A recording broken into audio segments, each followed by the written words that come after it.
Hi guys, welcome back to my channel, Lakia Talk page. You can subscribe on YouTube, you can subscribe on Facebook.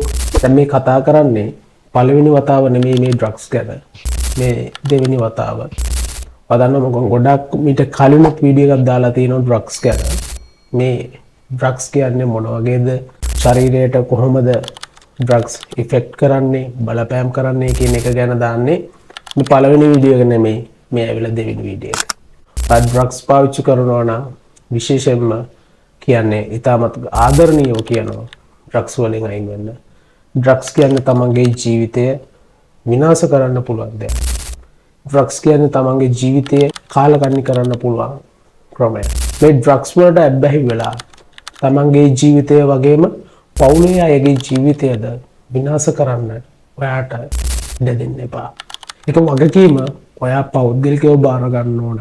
Drugs කියන්නේ ඔයාගේ ජීවිතය වගේම අනිත් පවුලේ අයගේ ජීවිතයත් විනාශ කරන්න පුළුවන් දෙයක් තමයි ඩ්‍රග්ස් කියන්නේ. ඩ්‍රග්ස් නිසා සික් එක හැදෙනවා.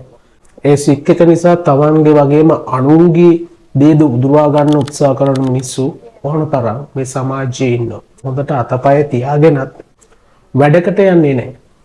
කාලකන්ණි ජීවිතයක් වෙනම මනෝ ලෝකයක ජීවත් වෙලා ඒගොල්ලන්ගේ තියෙන සන්තකේම ජීවිතේ නාස්ති කරගෙන තමන්ගේ පවුලේ මිනිසුන්ම අහිමි කරගෙන තමන්ගේ ජීවිතයද විනාශ කරගෙන ඩ්‍රග්ස් පාවිච්චි කරනවා. ඉතින් මේ වීඩියෝ එක දාන විශේෂයෙන්ම ඩ්‍රග්ස් වලින් ඔයාව ඈත් කරන්න. යාළුවා ඩ්‍රග්ස් කියන්නේ ඔයාව විනාශ කරන්න පුළුවන් මිත්‍රයෙක්.